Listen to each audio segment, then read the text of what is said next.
Hello everyone. இன்னைக்கு நான் ஒரு வித்தியாசமான டாபிக் எடுக்கிறேன். இது ரொம்ப இம்பார்ட்டன்ட் டாபிக் வேற. இந்த வீடியோ ஃபுல்லாக பாருங்க. இதில் நான் என்ன சொல்ல வர்றேன்னா, இன்வெஸ்ட்மெண்ட் பண்ணுங்க அப்படின்னு தான் நான் என்கரேஜ் பண்ண விரும்புகிறேன். ஆப்ஷன்ஸ் பண்ணாதீங்க.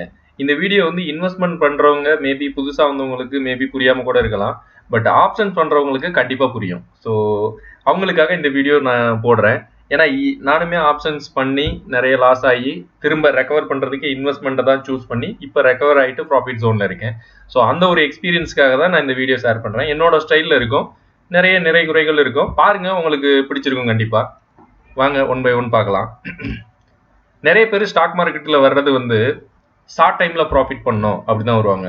ஷார்ட் டைம்னா மேபி ஒரு நாளில் ப்ராஃபிட் வேணும். இன்னைக்கு ஒரு ஸ்டாக் வாங்கினா இன்னைக்கு எனக்கு 10,000 வேணும், 20,000 வேணும், இல்லை அட்லீஸ்ட் ஒரு 2,000 வேணும். அப்போ தான் என்னோட லைஃப் இப்போ ஒரு நாளைக்கு 2,000 வருதுன்னா 1 ஹவரில் ஒரு நாளைக்கு 2,000 வந்தாலே 30 நாளைக்கு 60,000. ஸோ அது போதும் லைஃப், அந்த மாதிரி நினச்சிட்டு இருக்காங்க. ஸோ ஸ்டாக் மார்க்கெட் அந்த மாதிரி கிடையவே கிடையாது. நிறைய பேர் எடுத்திருக்கலாம், மேபி அது ஷார்ட் டைமில் எடுத்திருக்கலாம். பட் அந்த அமௌண்ட் எப்படி இருந்தாலும் லாஸ் பண்ணிடுவாங்க. ஆப்ஷன்ஸ் ட்ரேடிங்னா என்னன்னா, இப்போ நீங்க ஒரு இடத்துல லாஸ் பண்றீங்கன்னா இன்னொருத்தவங்க ப்ராஃபிட்ல இருப்பாங்க.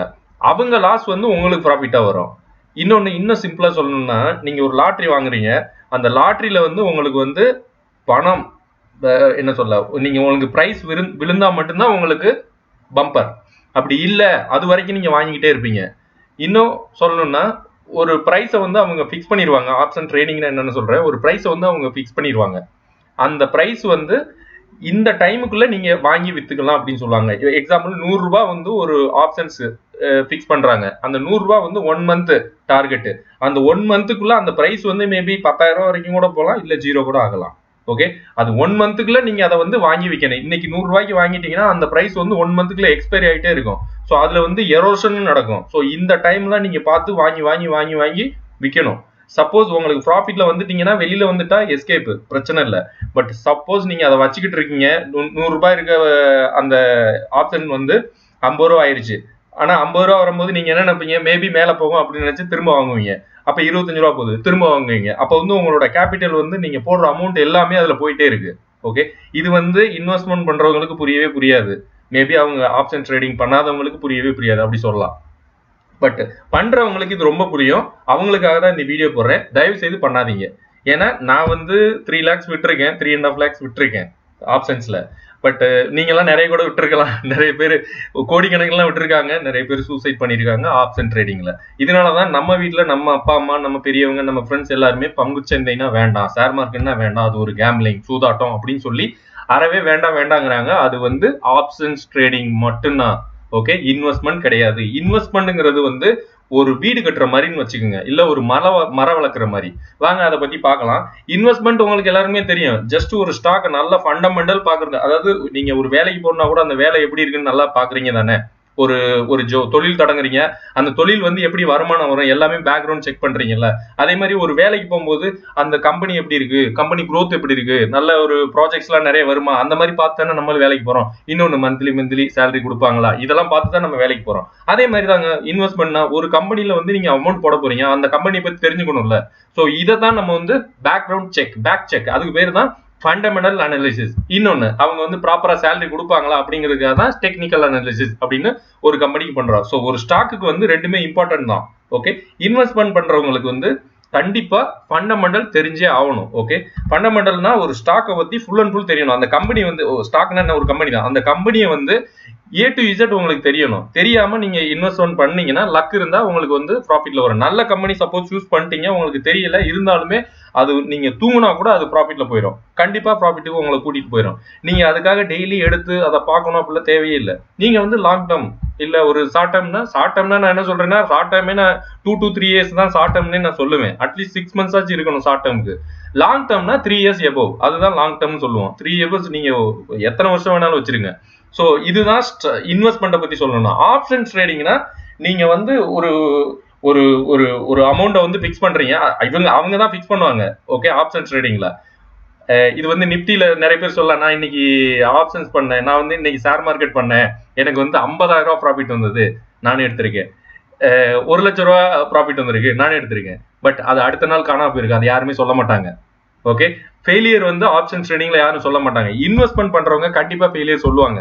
ஓகே, இது வந்து ரெண்டு பேருக்கு இருக்க டிஃபரெண்ட். ஏன்னா ஆப்ஷன்ஸ் மென்டாலிட்டி என்னன்னா, இன்னைக்கு தானே போச்சு, நாளைக்கு நான் எடுத்துருவேன். ஏன்னா இன்னைக்கு அவங்க 1 லட்ச ரூபா பார்த்திருப்பாங்க, எடுக்க முடியும், சாதாரணமா எடுக்க முடியும். பட் அது வந்து ஒரு போதை மாதிரி. உங்களுக்கு ஒன் டைம் நீங்க அந்த அமௌண்ட்டை ருசிச்சிட்டீங்கன்னா அது உங்களை விடாது, தொட்டுக்கிட்டே தான் இருக்கும், வாங்க வாங்குவோம் வாங்க வாங்குவோம் அப்படின்னு. ஸோ இவ்வளவுதான் ரெண்டுக்குமே இருக்க டிஃப்ரெண்ட். அதனால ஆப்ஷன்ஸ் தெரிஞ்சு கூட வேணாம்னு தான் சொல்லுவேன் இன்வெஸ்ட்மெண்ட் பண்றவங்க. பட் இது வந்து எனக்கு ஒரு சொல்லணும்னு தோணுச்சு. நிறைய பேர் இந்த ஆப்ஷன்ஸ் இன்னுமே பண்றாங்க, நிறைய லாஸ் பண்றாங்க. ஸோ அவங்களுக்காக இந்த வீடியோ போடுறேன். இதுல வந்து இன்வெஸ்ட் பண்ணா என்னன்னா, நீங்க ஒரு கம்பெனில ஒரு பார்ட் ஆஃப் அசெட்டை வந்து நீங்க வாங்கி வைக்கிறீங்க. அது வந்து லைஃப் டைம் நீங்க வச்சுக்கலாம், எவ்வளவு நாள் வேணாலும் வச்சுக்கலாம், அந்த கம்பெனி அழியிற வரைக்கும். பட் ஆப்ஷன்ஸ்னா நீங்க வந்து ஓனர்ஷிப் கிடையாது. ஓகே, அது வந்து ஷார்ட் டேர்ம், அது வந்து டேஸ்ல கூட இருக்கலாம், ஹவர்ஸ்ல கூட இருக்கலாம், வீக்ஸ் கூட இருக்கலாம். மந்த்லி ஆப்ஷன்ஸ் இருக்கு, வீக்லி ஆப்ஷன்ஸ் இருக்கு. ஸோ மேபி ஒரு கான்ட்ராக்ட் மந்த்லி கான்ட்ராக்ட் இருக்கு. அந்த மந்த்லி கான்ட்ராக்ட்ல என்டர் ஆகினா மந்த்லி அந்த கான்ட்ராக்ட் தொடங்குற நாள்ல என்டர் ஆனாதான் அந்த கான்ட்ராக்ட் எண்ட் ஆகும்போது உங்களுக்கு முடியும். ஸோ இந்த மாதிரி நிறைய இருக்கு. ஃபியூச்சர் அண்ட் ஆப்ஷன்ஸ் நிறையவே இருக்கு. அதை பத்தி படிக்கணும்னா அது கடல் தான். இன்வெஸ்ட்மெண்ட் ஒரு கடல்னா இது இன்னொரு கடல் தான் சொல்லணும். பட் இந்த கடல்ல நீங்க நீந்தினீங்கன்னா உள்ள இழுத்துட்டு போயிடும். ஓகே, ரிஸ்க் வந்து இன்வெஸ்ட்மெண்ட்ல கிடையவே கிடையாதுங்க, லோவர் தான். என்ன பொறுத்த வரைக்கும் நீங்க ஃபண்டமெண்டலி ஸ்ட்ராங்கான கம்பெனி சூஸ் பண்ணீங்க, டெக்னிக்கல் நீங்க பார்க்கவே இல்லை, கையில வாங்கிட்டாலும் பிரச்சனையே இல்லை. ஒரு 5 இயர்ஸ் வெயிட் பண்ணுங்க, இல்லை 2 இயர்ஸ் வெயிட் பண்ணுங்க, அந்த கம்பெனி கண்டிப்பா க்ரோத் ஆயிரும். ஃபண்டமெண்டலி ஸ்ட்ராங்கா இருந்தா போதும் கம்பெனி. டெக்னிக்கல் வந்து பார்க்கணும். உங்களுக்கு இமீடியட்டா ப்ராஃபிட் வேணும், மேபி 1 இயர்க்குள்ள ப்ராஃபிட் வேணும் அப்படின்னா உங்களுக்கு டெக்னிக்கல் பார்க்கணும். அப்படி இல்ல, எனக்கு வந்து எப்ப இருந்தாலும் ஓகே, இந்த பணம் வந்து இப்போ 1 லட்ச ரூபாய் இன்வெஸ்ட் பண்றேன், அந்த அமௌண்ட் வந்து எனக்கு 10 வருஷம் ஆனாலும் தேவைப்படாது அப்படின்னா நீங்க ஃபண்டமெண்டலி ஸ்ட்ராங்கான இருக்க கம்பெனி பார்த்துட்டு அது ஹையில இருந்தாலும் வாங்கி வைங்க. 10 வருஷம் கழிச்சு அது எத்தனை மேபி 1000 டைம்ஸ் கூட ரிட்டர்ன்ஸ் கொடுக்கும். அது மல்டிப்ளை எவ்வளவு வேணாலும் வச்சுக்கலாம், மல்டி பேக்கர்னு வச்சுக்கோங்க, அவ்வளவுதான். நல்ல கம்பெனியை சூஸ் பண்ணிட்டீங்கன்னா. ஓகே, இன்வெஸ்ட்மெண்ட்னா உங்களுக்கு ஒண்ணுமே கிடையாது, எங்க வேணாலும் உங்களை கூட்டி போகும், உங்களை வந்து ஹெவனுக்கும் கூட்டி போகும், பாதாளத்துக்கும் கூட்டி போகும். ஓகே, ஸோ அது ரிஸ்க் ஃபேக்டர் வந்து ரொம்ப ரொம்ப ரொம்ப ரொம்ப ஹை. கோல்டு வந்து உங்களுக்கு என்ன சொல்ல, கேபிட்டல் உங்களுக்கு வந்து இன்கம்மா இருக்கும். ஸோ இதுல வந்து ப்ராஃபிட் உங்களுக்கு கிடைக்கும். அது ப்ரைஸ் மூவ்மெண்ட் எப்படி இருக்கும்னு, இன்னைக்கு வந்து 1000 ரூபாய் இருக்க அந்த ஆப்ஷன்ஸ் வந்து நாளைக்கு வந்து 0 கூட ஆகும். ஸோ அதை பத்தி நம்பாதீங்க, அவ்வளவுதான். இது வந்து இன்வெஸ்ட்மெண்ட் வந்துன்னா டைரக்ட் பர்ச்சேஸ், நீங்க வந்து கம்பெனில இருந்தா வாங்கிறீங்க. பட் இது வந்து கான்ட்ராக்ட்ஸ் அவங்க கொடுப்பாங்க. ஒரு கான்ட்ராக்ட், இப்போ நம்ம வேலை பார்க்குறோம்ல, 1 மந்த் கான்ட்ராக்ட், அதுக்கப்புறம் நீ இந்த கம்பெனி விட்டு ஓடிடணும், அந்த மாதிரிலாம் வேலை பார்க்குறோம்ல, கான்ட்ராக்ட் பேசிஸ்ல ஒர்க் பண்றவங்களுக்கு இது புரியும். நானும் கான்ட்ராக்ட்ல வேலை பார்த்துருக்கேன். ஸோ 1 மந்த் முடிஞ்சதுக்கு அப்புறம் 1 மந்த் வரைக்கும் சேலரி கொடுப்பாங்க. லாஸ்ட் மந்த் சேலரி கூட மீன்ஸ் 1 மந்த் 6 மாசம் கான்ட்ராக்ட்ல கூட்டு வந்தாங்கன்னா 5 மாசம் சேலரி கொடுத்து 1 மாசம் கொடுக்காம கூட ஓடி விடுவாங்க. இல்ல 6 மாசம் முடிஞ்ச உடனே வேலையை விட்டு போற மாதிரி இருக்கும். ஸோ இதான் ஆப்ஷன்ஸ். ஸோ அதனால நிரந்தரம் கிடையாது ஆப்ஷன்ஸ், இன்வெஸ்ட்மெண்ட் தான் நிரந்தரம். ஓகே, இப்போ வந்து இது இன்னும் கொஞ்சம் சிம்பிளா சொல்லணும்னா, ஒரு செடியை போட்டு வளர்க்குறீங்க, ஒரு மரம் நடுறீங்க, ஒரு செடியை வந்து விதையை போட்டு வளர்க்குறீங்க. ஸோ அது வந்து ஸ்டாக், அது வந்து அதுதான் வெல்த். ஆப்ஷன்ஸ்னா உங்களுக்கு வந்து டைம் கொடுத்துருவாங்க, அதுக்கு பின்னாடியே ஓடிட்டு இருக்கேன், உங்களுக்கு தூக்கமே வராது. நானும் நிறைய நாள் தூங்காம இருந்திருக்கேன், 2.5 வருஷம் நான் தூங்காம இருந்திருக்கேன் இந்த மாதிரி பண்ணிட்டு. ஏன்னா 3.5 லட்ச ரூபா போச்சு, நான் வந்து கொஞ்சம் கொஞ்சம் கொஞ்சம் கொஞ்சமா இழந்து அதோட கேபிட்டல் என்னோட ஃபுல்லா போயிடுச்சு. ஸோ இதுதான் கேம்பிளிங். உங்களுக்கு வந்து தூக்கம் வராது, நீங்க அந்த உங்களோட ரிலேஷன்ஷிப் எல்லாமே மறந்துடுவீங்க, ஒரு குடியார மாதிரி ஆயிடுவீங்க. ஸோ அதை விட்டுருங்க, அவ்வளவுதான். ஆப்ஷன்ஸ் வேண்டாம். ஸ்டாக்ஸ் வந்து நீங்க வாங்கிட்டீங்களா, எப்பா கொடுங்கப்பா, நல்ல ஸ்டாக்குப்பா, அது எப்போ வேணாலும் போட்டு எப்படி வேணாலும் போட்டு, நோ ப்ராப்ளம். இன்னொன்னு, நீங்க வந்து 10,000 ரூபாய் தான் போடுறீங்க, 10,000 ரூபாய் இருக்கு, ஓகே, பிரச்சனை இல்லை. அந்த ஸ்டாக் வந்து உங்களை எங்க வேணாலும் கூட்டி போகும். 10,000 ரூபாய் 1 கோடியா கூட மாறும். ஓகே, ஸோ அதனால கவலையை விடுங்க. ஒரு ஸ்டாக் எல்லாம் 1 லட்சம் மடங்கு கூட கொடுத்த ஸ்டாக் எல்லாம் இருக்கு ஷேர் மார்க்கெட்ல, நீங்க அதை தேடி கண்டுபிடிக்கணும். பட் அந்த ஃபண்டமெண்டலி ஸ்ட்ராங்னா நீங்க வாங்கிக்கலாம், பிரச்சனையே இல்லை. ஓகே, ஸோ அன்லிமிட்டெட் growth வந்து ஸ்டாக்ஸ்ல இருக்கு. ஆப்ஷன்ஸ் வந்து உங்களை வந்து அன்லிமிட்டெட் growthன்னு காமிக்கும், அதுக்கப்புறம் நீங்க ஆசையை காமிச்சு உள்ள இறக்கி விட்டு நீங்க growth எல்லாத்தையும் இழந்துட்டு நீங்க கையில வச்சிருக்க 10-20 அதையும் இழக்க விட்டுரும். ஸோ அதனால ஆப்ஷன்ஸ் ஒரு கேம்பிளிங். ஓகே, ஸ்டாக்ஸ் மட்டும்தான் உங்களுக்கு வெல்த் கிரியேஷன். ஓகே, இவ்வளவு தூரம் சொல்றேனே, இதுல வந்து கொஞ்சம் டிஃபரெண்ட். யார் இதுல சக்சஸா இருக்காங்கன்னு பார்க்கலாம். நம்ம ஆட்கள் இருக்காங்க. இது வந்து இன்வெஸ்டர்ல வந்து நம்மளுக்கு சொல்லணும்னா, இந்தியா அளவுல ராகேஷ் ஜுன்ஜுவாலா அப்படின்னு ஒருத்தர் இருக்காரு, நானுமே நெட்ல இருந்தா எடுத்தேன். இவர் வந்து இன்வெஸ்ட்மெண்ட் கிங்னு சொல்றாங்க. இவர் வந்து ஜஸ்ட் 1985ல 5000 ரூபாய் கேபிட்டல் வச்சுட்டு இன்வெஸ்ட்மெண்ட் ஸ்டார்ட் பண்ணியிருக்காரு. ஃபர்ஸ்ட் மேஜர் ப்ராஃபிட் 86ல எடுத்திருக்காரு, கிட்டத்தட்ட ஒரு வருஷத்துல 85 to 86ல. இவரோட டெத்து அந்த டைம்ல வந்து இவரோட எஸ்டிமேட்டட் நெட் ஒர்த் வந்து யூஎஸ் டாலருங்க 5.8 பில்லியனா இருந்திருக்கு. இது வந்து 438 438வது richest person in the world அப்படின்னு இவர் இவர் இப்படிதான் இருக்கணும். அதாவது ஜஸ்ட் 5000 ரூபாய் இன்வெஸ்ட் பண்ணிட்டு இவர் சாகும்போது வந்து ஒரு richest person in the world அந்த ஒரு ஹிஸ்டரியை கிரியேட் பண்ணி போயிருக்காரு. ஸோ இவர் வந்து நமக்கு வந்து நான் இவரை வந்து இதை பாக்குறேன். ஓகே, நம்ம ஆளு பிஆர் ஓகே இன்வெஸ்டர் வந்து இவர் இருக்காரு. பிஆர் சுந்தர்னு ஒருத்தர் இருக்காரு. இவரை பத்தி நான் நிறைய படிச்சிருக்கேன், நிறைய வீடியோ எல்லாம் பார்த்திருக்கேன். இவர் என்ன கிங்னா, இவர் வந்து தமிழ் ஆளுங்க. ஓகே, இவர் வந்து கேபிட்டல், இவர் வந்து மந்த்லி வந்து இப்ப கூட கெயின் பண்ணிட்டு தான் இருக்காரு. 2% ஆப்ஷன்ஸ்ல பண்ணிட்டு இருக்காரு. ஓகே, இவர் வந்து ஆப்ஷன்ஸ் கிங்னா இன்னமும் சொல்றாங்க எல்லாருமே. இந்திய அளவுலயே பேசப்படுறாரு இவரு. ஓகே, இவர் இப்ப யூஎஸ்லயும் ட்ரேட் பண்ணிட்டு இருக்காரு, ஆப்ஷன்ஸ் தான் பண்றாரு, ஸ்டாக்ஸும் பண்றாரு. நான் இன்வெஸ்ட்மெண்ட் பண்ணலாம்னு தான் சொல்ல, இவர் இன்வெஸ்ட்மெண்ட்டும் பண்றாரு. But options king 2% profit monthly எடுக்கிறாரு. 2%, 1 கோடி போட்டா அதுல 2% வரும். அந்த மாதிரி இவர் ப்ராஃபிட் பண்ணிட்டு இருக்காரு. பட் இது பிரச்சனை என்ன தெரியுமா, ஆப்ஷன்ஸ்ல இவர் போடுற கேபிட்டல் அவ்வளவு அமௌண்ட் இருக்கும். மேபி 10 கோடி 50 கோடி அந்த மாதிரி போடுவாரு.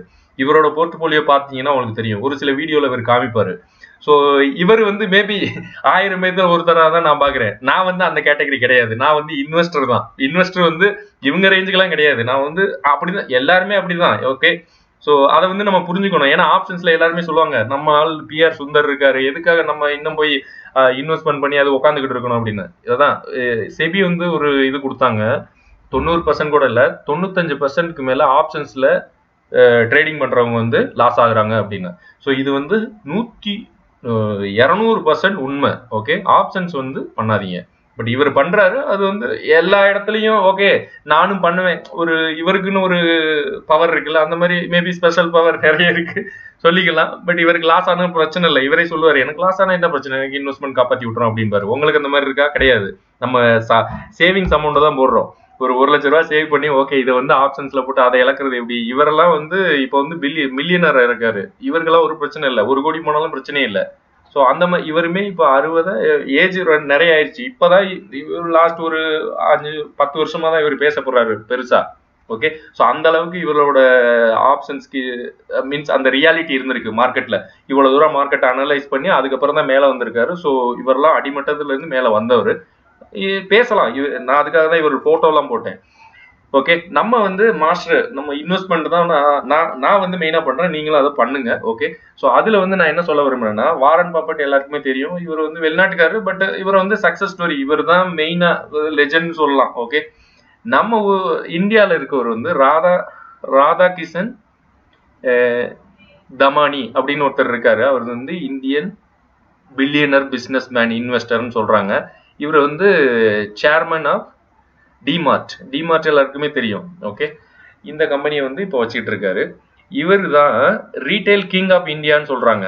இவர் வந்து நல்ல நம்பர் 1 இதுல இருந்துட்டு இருக்காரு. இது எல்லாமே இவங்க பண்ணது வந்து ஆப்ஷன்ஸ்ல கிடையாது, இன்வெஸ்ட்மெண்ட். ஸோ அதைத்தான் நான் இதுக்காக இவங்க போட்டோலாம் போட்டேன். இவர் தான் அவர் Damani, Radhakrishnan Damani. Okay, so maximum நம்ம வந்து இன்வெஸ்ட்மெண்ட் பண்ணுவோம். மேக்சிமம் இல்லை, 100% இன்வெஸ்ட் பண்ணுவோம். ஓகே, பார்க்கலாம். இவங்கள மாதிரிலாம் வாங்க தேவையில்லை. நமக்கு தேவையான ஒரு 20% 30% ப்ராஃபிட் வந்தாலே பெரிய விஷயம் நமக்கு. ஓகே, ஸோ மெயினா சொல்றது வந்து ரியல் வெல்த் வந்து நமக்கு வந்து ஃபண்டமெண்டலி குட் ஸ்டாக் பை பண்ணிட்டு நீங்க லாங் டேர்ம் நின்னீங்கன்னா போதும். பாருங்களா, ஆலமரம் மாதிரி வளர்ந்து நிற்கும். நீங்க அங்க படுத்து தூங்க கூட செய்யலாம். ஓகே, என்னோட லாஸை பத்தி சொல்லணும்னா 3 லட்ச ரூபாய் எனக்கு லாஸ் ஆயிருக்கு ஆப்ஷன் ட்ரேடிங்ல ஆல்மோஸ்ட் 2.5 வருஷம் டைம்ல. அதை வந்து நான் ரெக்கவர் பண்ணுறது 1.5 இயர்ஸ்ல ரெக்கவர் பண்ணிட்டேன். ஓகே, நான் போய் சொல்ல, இதான் உண்மை. என்கிட்ட சார்ட் எல்லாமே இருக்கு. இது எதுக்காக நான் போடுறேன்னா, நீங்க இன்வெஸ்ட் பண்ணுங்க. இன்வெஸ்ட்மெண்ட்ங்கிறது ஒரு தொழில் மாதிரி பாருங்க, ஒரு பிசினஸ் மாதிரி பாருங்க. நீங்க வந்து ஒரு கடை ஆரம்பிக்க போறீங்க, ஒரு 1.5 லட்ச ரூபாய் தேவைப்படுது. பெட்டி கடை ஆரம்பிக்க, இல்லை டீ கடை ஆரம்பிக்க போறீங்க, 1.5 லட்ச ரூபாய் தேவைதுன்னா அதுக்கு பேக்ரவுண்ட் செக் பண்ணுவீங்கல்ல, அந்த மாதிரி நினைச்சுக்கோங்க. இன்னொன்னு, அதுல இருந்து வருமானம் வரும்ல, அதே மாதிரிதான் கம்பெனி. இங்க இந்த கம்பெனில இன்வெஸ்ட் பண்ணீங்கன்னா இதுல இருந்தே உங்களுக்கு போனஸ் கொடுக்குறாங்க, டிவிடெண்ட் தர்றாங்க, ஸ்டாக் ஸ்பிளிட் பண்ணி கொடுப்பாங்க, நிறைய விஷயங்கள் இருக்கு. அதெல்லாம் கத்துக்குங்க. டிவிடெண்ட் ஸ்டாக்கே இருக்குங்க, மந்த்லி 9% தரக்கூடிய டிவிடெண்ட் ஸ்டாக்கே இருக்குங்க. உங்களுக்கு பேங்க்ல 8% கொடுக்கறதுக்கு அழுகுறாங்க. போஸ்ட் ஆஃபீஸ்ல தான் இப்போ 8.2, அது யாருக்கு, சீனியர் சிட்டிசனுக்கு தான் தர்றாங்க. அதையுமே இப்போ குறைப்பாங்களான்னு தெரியல. ஓகே, ஸோ அந்த மாதிரி இருக்கு. ஸோ அதனால இன்வெஸ்ட் பண்ணுங்க, உங்க இனி வர ஜென்ரேஷனுக்கு சொல்லி கொடுங்க. இந்த வீடியோ பிடிச்சிருந்தா லைக் பண்ணுங்க, ஷேர் பண்ணுங்க, கமெண்ட் பண்ணுங்க. தேங்க்யூ.